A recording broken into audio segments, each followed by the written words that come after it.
Salve galera, estamos de volta aqui com mais um programa da Deep in Surf.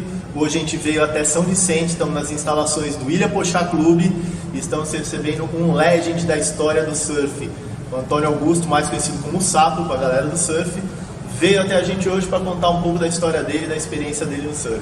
Sapo, obrigado mais uma vez por você estar aqui, disponibilizando o seu tempo para trazer um pouco da sua história para a galera. Pô, eu agradeço o convite, fico feliz em estar participando do teu programa e feliz de estar no momento, poder contar alguma coisa do que aconteceu comigo nesse tempo todo. Entendeu? É legal, vamos ter um tempo aí para você contar tudo. Você está com quantos anos hoje, Sapo? Eu tenho 58 anos, já pratico surf já faz uns 47 anos, por aí. Continua morando em São Vicente? Moro em São Vicente, continuo surfando, né? Isso não quero parar nunca. E é isso. Adoro o surf. Você não nasceu aqui em São Vicente, né? Não, eu nasci em Curitiba e viemos para cá em 1970. Então você nasceu lá, você lembra quantos anos você tinha quando você veio para cá? 10 anos. 10 anos. 10 anos. E aí, chegou de Curitiba aqui na cidade, praia, onda, como é que despertou esse interesse? Não, eu vou surfar. Então, o que aconteceu foi o seguinte, quando nós viemos morar aqui em São Vicente, nós já viemos morar em frente à praia. E eu acho que em algumas férias de janeiro ou de julho, assim, a Paulistada vinha e eu conhecia aquele pessoal de São Paulo, mas aquela galera gostava de ir para a praia com um colchão de ar. E aí ficava todo mundo em cima do colchão, pegando uma onda e tal. E o que me chamou a atenção que o Benjamin, que é um pescador que todo mundo conhece em São Vicente, ele já vinha em pé numa pranchinha de isopor, uma pranunga. E aquilo chamou a atenção, a gente fez amizade com ele, porque a gente gostava de ver ele surfando, e dali fiquei interessado em praticar esse esporte. Despertou. Isso. E na época que você começou, converso com outras pessoas da sua geração, eles citam a dificuldade que a molecada hoje em dia não tem, né, de conseguir uma cordinha, uma parafina, uma prancha. Hoje é muito acessível, né? E quando você começou, para você ter acesso a essas coisas, como que era? Foi bem difícil, porque no meu início foi planonda, né? Inclusive a gente pintava as planondas com tinta para não assar a barriga. Aquilo ali arrancava tudo, né? Arrancava. Até tem uma passagem assim que foi legal, que na época eu pensei que ia perder minha pranchinha, porque eu tinha feito uma pintura nela, não gostei, fui pegar uma gasolina no posto do pai de um amigo meu que também gostava de andar de surfar, né? Na época, a gente nem falava surfar, a gente ia pegar onda. E eu fui limpar a prancha, né, com a gasolina. Nossa, quase perdi, porque eu não sabia que a gasolina comia o isopor. Fiz um buraco desse tamanho na minha prancha. Ainda bem que consegui evitar um mal maior. Um mal maior, mas é bem interessante na nossa época. A primeira prancha de fibra, você lembra como você conseguiu o acesso para ela? O que aconteceu assim, a gente tinha uma prancha de madeirite, que a gente entrava na água, quando saía da água, aquilo pesava um horror, que a gente tinha que tirar a rolinha, a água descer. E a gente arrumou na época um canhão da Glasspack, alguma coisa assim, que a gente começou a ficar em pé naquilo ali. E a minha primeira prancha mesmo, que eu tive, até um amigo meu, o Janjão, que me deu. Ele tinha ganho uma prancha da Twin e a pranchinha dele antiga, ele deu para mim ficar usando. E foi ali que eu comecei a ter a minha primeira prancha de fibra, entendeu? E quando você começou a surfar, você tinha alguma referência no surf? Ou depois, quando você já era um surfista profissional, você tinha como ídolo? Quem que era, você teve como referência assim, no início do surf? Você via, pode ser local, ou nível nacional, nível mundial? Quem que você se espelhava?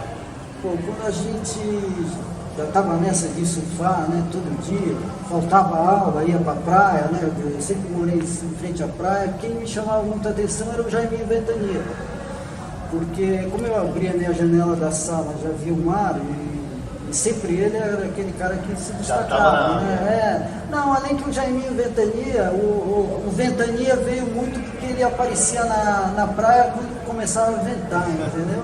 Mas eu sempre via ele. E como na época a gente não tinha muita informação, quando tinha algum filme de surf, lotava, né, o cinema, vinha gente do litoral sul, litoral norte, sei lá, sempre lotava, e a gente gostava de ver Rory Russell, Gary Lopes, Charles Thompson, era essa moçada que a gente tinha como ídolo, né? Era isso aí. E sabe, essa época aí quando você começou, depois já estava estabilizado com a galera do surf, surfista tem muito grupo, né? Galera de andar. Você tinha a sua galera, o seu grupo de surfistas aqui em São Vicente, e quem eram as pessoas que você andava mais? Onde vocês formavam? Onde vocês se reuniam? O que aconteceu assim no decorrer dos anos, né? Do início das pranchinhas de isopor, aquele pessoal que andava de prancha de isopor não quis muito seguir. Aí, como a gente andava de skate, o skate era também meio que moda na época, aí outra galera começou a ter um círculo diferente de amizade. Eram os caras que pegavam onda, que era o Maurício Orelhinha, era o Pulguinha, o Filete, era o Orelhão, irmão do Orelhinha, né? Era uma outra galera. A gente já tinha o Jaime Ventania, que era um pouquinho mais velho, que a gente gostava de ver ele surfar, entendeu? E essa era a nossa galera. E ali a gente fez uma panelinha, né? Porque a gente era mais da praia, sei lá. Vocês andavam onde? Vocês se reuniam? A gente começou a ter como um point, né? Que era o que era chamado na época, que era a Sorveteria Royal, aqui na esquina da praia ali. E a gente começou a ficar ali. E até surgiu a Royal, porque era o seguinte, o Armando, falecido Armando Jaguari, fazia prancha na minha garagem. Que no prédio onde eu morava, as garagens eram privativas, entendeu? Então o Armando fazia prancha ali na época, não era nem Tiers, acho que era Biarritz na época, ou Tiers, era alguma coisa assim. Depois veio a Fuliana. Então às vezes a gente fazia um remendo, e a gente pegava esse dinheiro e ia tomar sorvete na Sorveteria Royal. Então a gente ficava lá fim de tarde, vendo o pessoal passar, era férias, aí começou o interesse de todo mundo se reunir ali. E ali ficou um grupinho legal, entendeu? A moçada da Royal. E acredito que foi famosa aqui em São Vicente, todo mundo fala, a moçada da Royal. Bem conhecido. Isso, e foi a gente que introduziu isso aí, entendeu? Bem legal. E sabe, você teve carreira amadora no surf? Porque como eu já disse, eu falo bastante com pessoas da sua geração e todos falam que não teve, porque não tinha, na época era tudo junto, misturado. Com você foi a mesma coisa? Foi, porque o primeiro campeonato que eu corri foi em 75, se eu não me engano, tinha duas categorias, acho que sênior e uma outra categoria. Eu sei que na minha categoria eu me lembro até quem foram os finalistas, né? Eu acho que ganhou o Pico Luta, o Orelhinha ficou em segundo e eu fiquei em terceiro. Mas era assim, né? Uma competição que 50, 60 caras, entendeu? Não tinha aquela coisa de duas ondas, tal. Era quem pegava mais onda, e ali que surgiu o interesse de competir, né? Então não tinha essa diferença entre profissional e amador. Como tinha os campeonatos nacionais, né? E aí teve um campeonato que ficou aquilo lá, vai ter categoria amadora e categoria profissional. No ato da inscrição você se decidia, eu vou ser profissional, não, vou ser amador. E na hora lá da inscrição eu falei, vou ser profissional. E aí foi indo, entendeu? Seguiu a carreira. Isso, E um outro point que ficou conhecido para a galera aqui de São Vicente foi a Session Lines, né?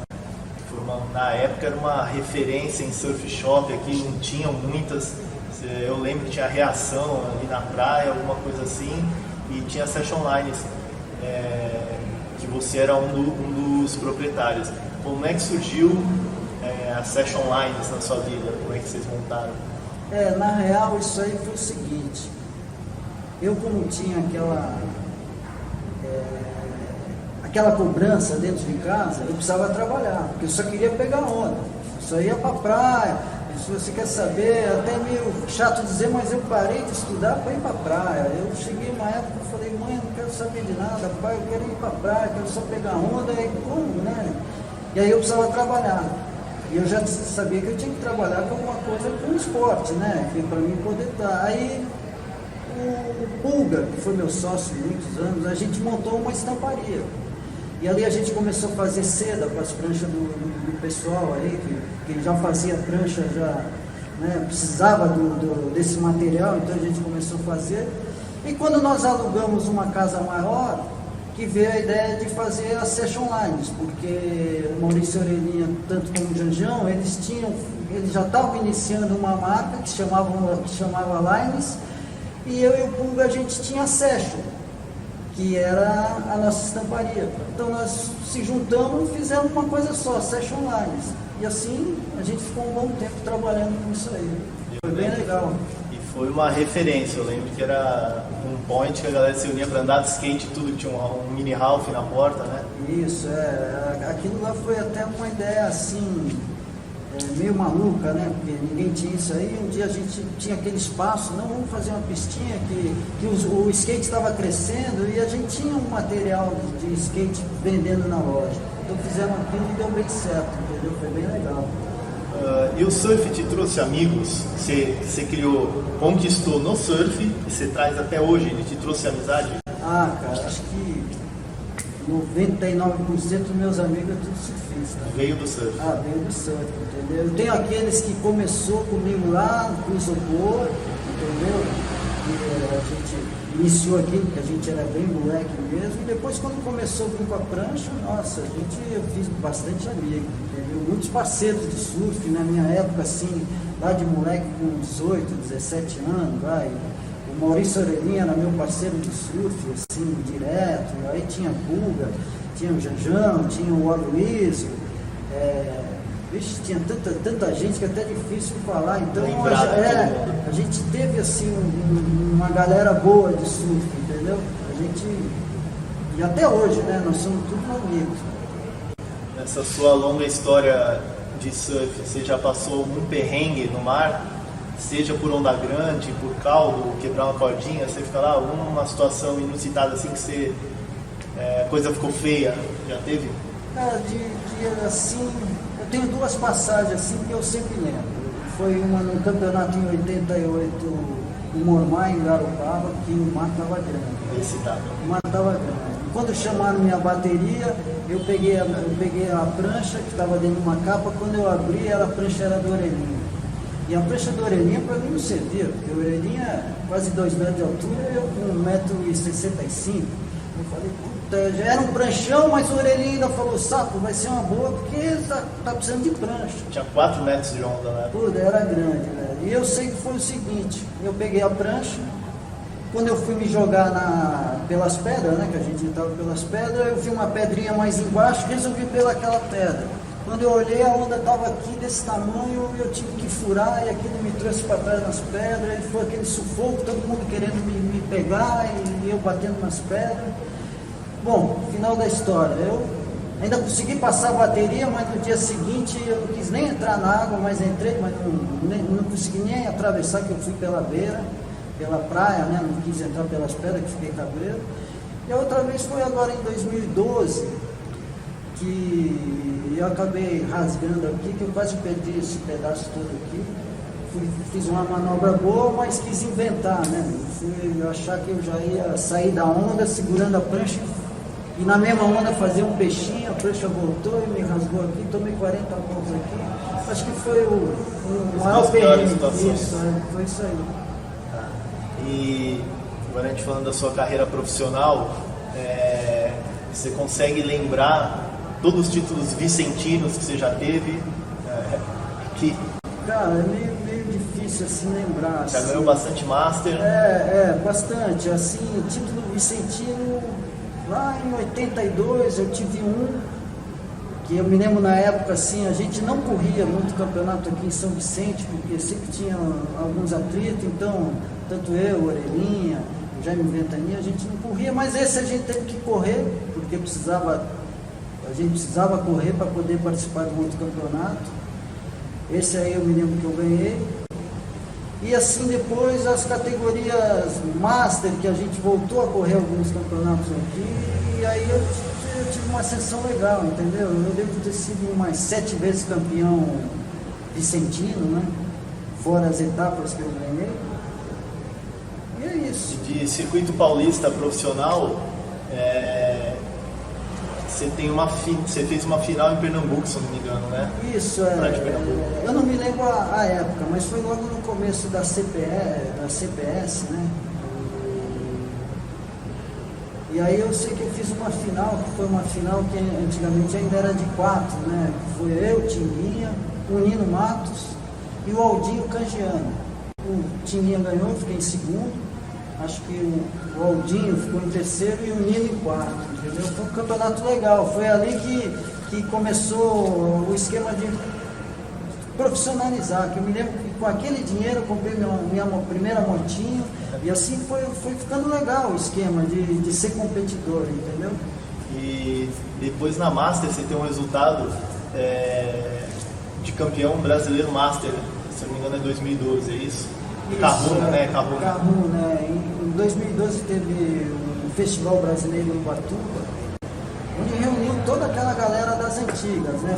Você competia lá atrás com eles? Isso, faltou muita gente, mas foi legal. E você ganhar um campeonato em Ubatuba, onde é uma praia, palco do surf, né? Você ganhar lá, pô, isso foi bem legal, porque eu gostei disso aí, entendeu? E o surf é isso.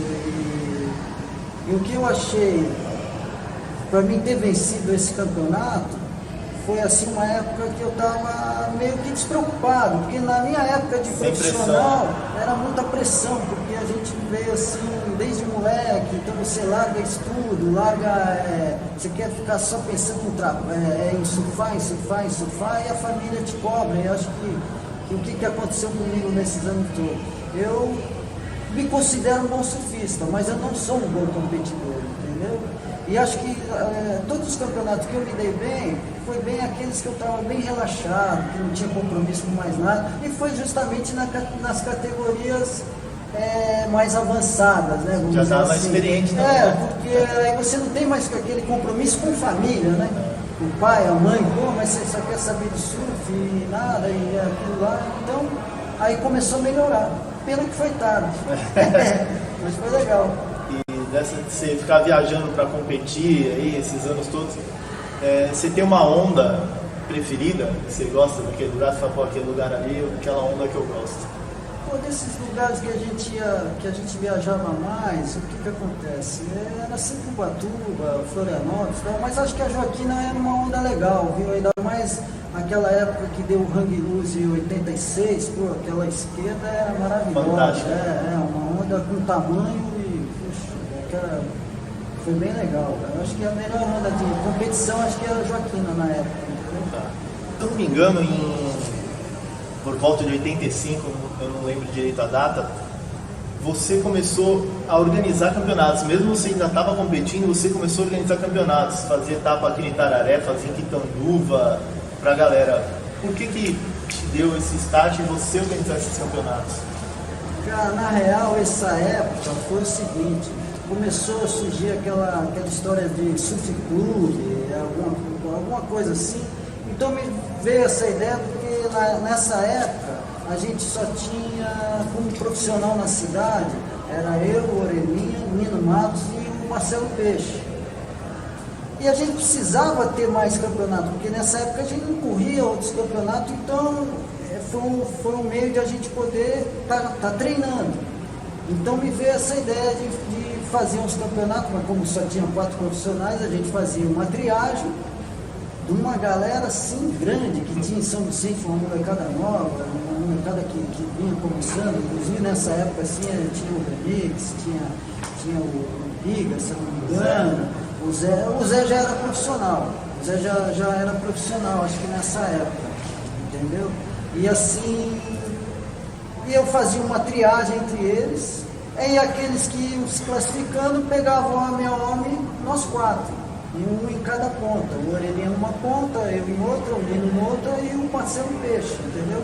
E a gente se duelava com aqueles caras que conseguiam chegar ali. E era um meio de a gente treinar um homem a homem. Foi quando começou a ter competição homem a homem. E na minha ideia, eu já pagava a premiação em dinheiro. O que eu queria? Para que no futuro em São Vicente a gente pudesse ser surfista profissional, entendeu? Surgia algum empresário querendo fazer um circuito profissional na cidade, dando dinheiro, essa era a minha ideia. E foi bem bacana, eu acho que, se eu não me engano, pelo menos uns 3 anos eu fiz esse tipo de torneio. Depois eu abri para o pessoal de Santos, que também queria vir correr, entendeu? Então eu me lembro que Almir, o Zé Paulo, né? Apesar do Zé Paulo ser de São Vicente, mas como ele era muito do Canaã, mas ele veio competir aqui também, me lembro que Piola, vixe, uma infinidade de cara começou, legal, o pessoal começou a gostar, porque era um meio de a gente poder treinar, entendeu? O homem a homem. E daí devido a esse gosto por organizar campeonato, fazer essa gestão, que anos depois, né, bem depois, acho que por volta de 2012, sei lá, surgiu o seu interesse, ou te colocaram lá para ser o presidente da SBS, você organizar o circuito vicentino, organizar os campeonatos, cuidar da galera do surf daqui? Então, o que aconteceu foi o seguinte: iniciou a associação, né? Se não me engano foi o Lúcio, que foi o primeiro presidente, e a gente começou aquilo e foi crescendo. E aí, como estava acabando a gestão, não me lembro de quem, acho que era do Giba, estava acabando a gestão dele e precisava de alguém, e o pessoal falou: Sapo, você precisa pegar isso aí, é tua vez. Eu falei: logo eu falei: não, tudo bem. Aí peguei isso aí. Peguei, mas eu era cru um pouco nisso aí, algo grande. Eu fazia uma etapa em Quitanduva, inclusive era o Session Surf Club, a gente só fazia em Quitanduva, porque Quitanduva a gente não precisa de muita coisa, um guarda-sol, né? Só ficar nas pedras ali, usar. É bem isso. E aí comecei com a associação, chamei o Med, que o Med já era um conhecedor de fazer campeonato, e sem ele não ia, experiência, né? Ele tem experiência nisso aí. E sem ele não ia ter acontecido o que aconteceu em 4 anos que eu fiquei como presidente, entendeu? Então, ele foi uma pessoa que ajudou bastante na época e a gente corria pronto. Você fez bastante etapa, né? Olha, os 4 anos a gente fez o circuito, eu não lembro se alguns teve 5 etapas ou 3, mas eu acho que eram 5 etapas que a gente fazia. Além dessas etapas, a gente tinha surf treino, a gente fez campeonato colegial. Eu sei que em 30 anos deu mais de 30 campeonatos. Aproveitando toda a tua experiência de competidor e também de administrador, né, de fazer campeonato, como é que você está vendo o surf vicentino hoje em dia? A estrutura, né, que está dos atletas e os atletas, né? Os meninos estão surgindo, que estão competindo por aí. Qual é a visão que você está do surf vicentino hoje? Eu acho que está, como sempre, evoluindo, entendeu? Assim, a associação hoje está fazendo um trabalho legal. Acho que o Ney, como presidente, foi um cara assim, que escolheram bem, porque ele é um ícone na cidade, né, cara? Meu parceiro de surf. Então todo mundo tem ele tem um prestígio, né? Então tudo que ele faz hoje pelo surf, a moçada compra, assina, né? Embaixo, o pessoal compra a ideia dele, entendeu? E a molecadinha está evoluindo. Eu vejo aí, tem muitos meninos aí que estão surfando bem, entendeu? Hoje a gente também tem aqueles que são profissionais, que é o Marquinhos, né? O Marquinhos está correndo aí, deve estar em Portugal agora correndo uma etapa do CT, já está em 40º lugar no CT. Tem o Kim Mateus, que está um pouco mais lá embaixo, mas ele está vindo, e o moleque está surfando bem também. Então eu acho que São Vicente... E vem uma molecadinha também, né? Que eles correm o Petit iniciante estreante no Vicentino, que eles estão se destacando também. E assim, São Vicente sempre teve surfista bom. Sempre teve. O Maurício Orelhinha foi, na época dele, campeão brasileiro. Nós tivemos o Nino Matos, o Marcelo Peixe. Você? Até o pai do Kim Matheus, Barata. o Baratinha, foi um bom surfista, entendeu? Odin. Nossa, tem uma infinidade de cara aí que foi pro lado da competição que deu trabalho, entendeu? Esses caras você pode falar assim, pô, esses caras surfaram bem, entendeu? Tem bastante. Zé Paulo, Pigmeu, Julião, Não, se eu for pegar essa galera que veio lá, que veio depois da gente, nossa, é muita isso gente. que tu falou. Tem muita gente que se deu bem, né? Que é do surf, né? Aqueles caras que tu fala, pô, esse cara é do surf porque ele surfa bem, entendeu? E levando com outro patamar, a gente falando nível mundial, né? Como é que você vê o Brasil hoje, como ele é enxergado, né? A geração Brazilian Storm, né? Que antes ninguém, aí fora o brasileiro era um patinho feio nas competições, né? Há muito tempo atrás, né? Depois veio a geração, o primeiro Brazilian Storm que teve, né? Teco, Fabinho, o Hilda, aqui outros, e até chegar hoje, né? Essa visão totalmente invertida do surfista brasileiro, né? Que criaram até o Brazilian Storm. Como é que você vê hoje em dia isso, né? Esse destaque que o Brasil está no cenário? Cara, isso aqui, a nível do Brasil, né, a gente está curtindo demais, né? Eu adoro ficar vendo os campeonatos e ver os brasileiros nas baterias, porque, pô, não tem surfista melhor do que o surfista brasileiro hoje em dia, né? Os gringos não devem estar acreditando, a molecada em qualquer tipo de onda os caras andam. Quando eles falam, pô, o mar cresceu, não vai ter um brasileiro lá para pegar essa onda grande. Tem sempre um que pega. O mar baixou, tem brasileiro para pegar onda pequena. Então é o seguinte, eu acho que quem está passando mal bocado é os gringos hoje em dia, entendeu? Porque pegar uma bateria com essa molecada, esses brasileiros que estão aí, o Brasil Histórico está assim, conhecido no mundo inteiro, isso com certeza. A melhor explicação que eu escutei do Brasil Storm, eu não lembro quem falou, foi: tem surfistas do nível, por exemplo, Gabriel Medina, Felipe, tem surfistas do nível deles? Tem, do mesmo nível técnico tem. John, Julio Wilson. O que não tem, que eles falam que é a vontade de vencer. Até porque às vezes o brasileiro tem uma origem humilde, a maioria vem de origem humilde, o surf, e precisar vencer, precisar levar comida para casa, precisar ganhar dinheiro, a vontade do brasileiro é muito maior do que a dos gringos. Pode até ter o mesmo nível técnico, mas a vontade de vencer, aquela garra, eles não têm. Eu escutei essa explicação e achei interessante. Eu acho que é isso aí, é bem por aí.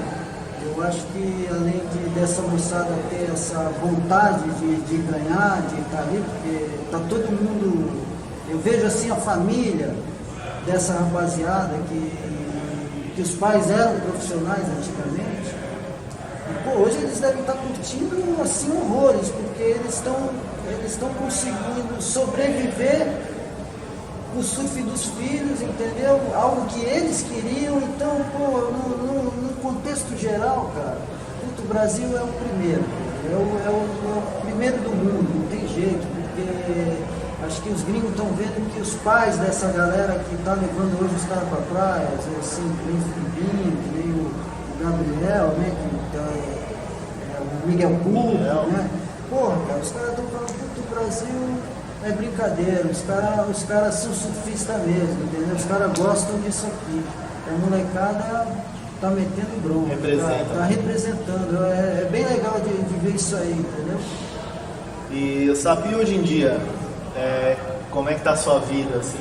Você continua fazendo seu free surf, você continua competindo e profissionalmente, né, que atividade que você tem, o que você faz hoje em dia?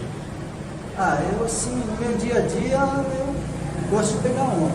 Eu trabalho, eu tenho minha estamparia ainda, né? Estamparia eu tenho 35 anos, né? Eu faço, acho que 60% do meu serviço na estamparia, eu fabrico as sedas das pranchas de várias marcas aqui no litoral norte, sul, entendeu? Aqui na Baixada Santista, Guarujá. E assim, aquele meu horário de almoço eu vou pra praia, gosto de surfar.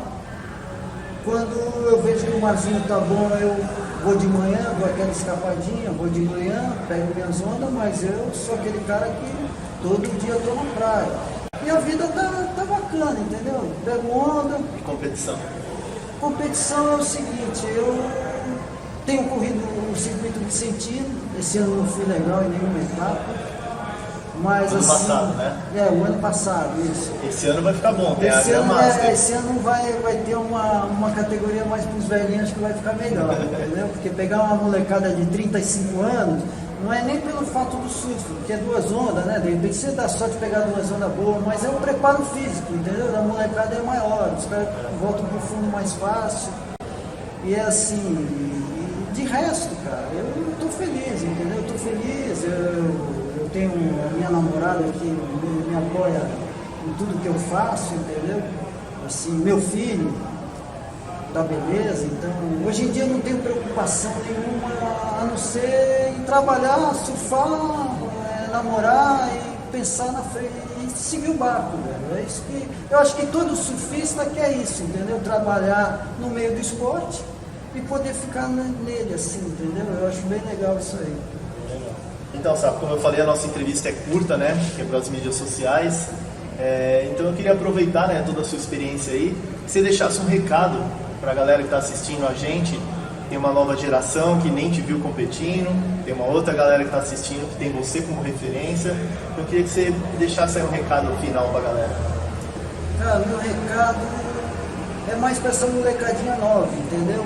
Que hoje eles têm, assim, os ídolos deles é o Brazilian Storms, entendeu? E que eles sigam esse exemplo dessa galera, mas essa galera que está aí no topo do surf, né?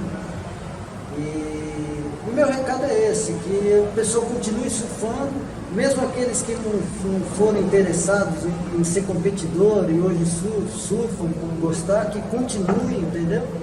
Porque a gente tem um exemplo aí na praia de pessoas com mais idade do que eu, 60, 60 e poucos anos, estão surfando. E é isso, eu acho que essa molecadinha tem que se espelhar mesmo nos mais velhos, entendeu? E se espelhar bastante, aquele que está afim de ser competidor, se espelhar bastante nessa galera do Brasil Storms. Se manter saudável para chegar na sua idade surfando, você surfa, né? Eu graças a Deus estou magrinho assim e continuo dando minhas enganadinhas dentro da água. Mas tá legal, eu gosto do surf, cara. Eu quis isso pra minha vida, só assim eu sei o que eu passei pra ficar surfando, entendeu? Eu gosto disso aí. E eu vejo que toda a galera da minha época teve essa mesma dificuldade, e aqueles que ficaram é porque gostam do surf, cara. É isso aí. Sapo, muito obrigado mais uma vez por ter vindo até a gente aqui. A entrevista é curta, é rápida, mas deu para você contar um pouco da sua história. Mas mais uma vez eu agradeço pela moral de vir até a gente aqui. Pô, tranquilo, eu fico grato por ter tido essa oportunidade. Valeu, galera.